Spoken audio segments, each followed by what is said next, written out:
मैले अछाममा लगभग 2 वर्ष काम गरेँ। यो 2 वर्षको अवधिमा चाहिँ मलाई घरदेखि टाढा भए पनि कहिले म घरदेखि टाढा छु जस्तो फिलै भएन।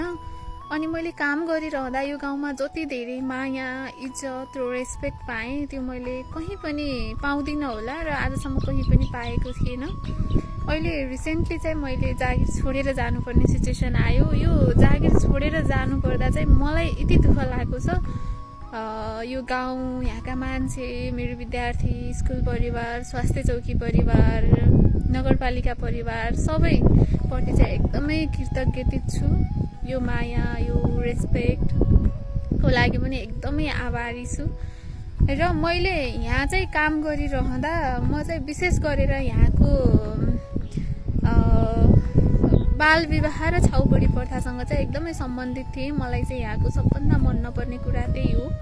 र बाल विवाह पनि ससानो नानीहरूले बिहे गरेर गएर पछि दुःख पाएको देखिरहँदा मेरो यो आँखाले चाहिँ एकदमै भार महसुस गर्थ्यो।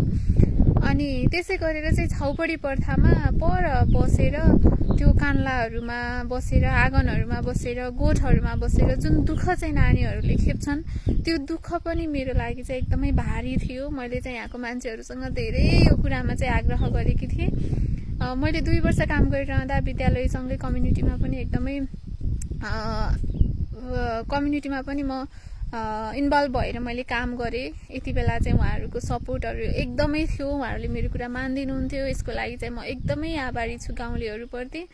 र आगामी दिनमा चाहिँ यहाँको जुन यो सिचुएसन छ, यो सिचुएसन चाहिँ फेरि अबका दिनमा चाहिँ सायदै हट्दिएको भए अथवा चाहिँ यहाँको चाहिँ एकदमै दुर्गम बस्ती अथवा चाहिँ टाढाको बस्ती भनेर चाहिँ कसैले पनि त्यो नजरले नहेरेर यहाँको पनि विकास गर्नुपर्छ भनेर सोचेर चाहिँ यो गाउँ चाहिँ म अबका दिनमा आउने बेला चाहिँ एकदमै विकसित भएको देख्न पाइयोस्। र यहाँ बसिरहँदा 2 वर्ष अवधिमा मलाई कहिले एक्लो फिल गर्न नदिनुहुने यहाँहरू सम्पूर्णमा चाहिँ धेरै कृतज्ञ छु र आभारी छु।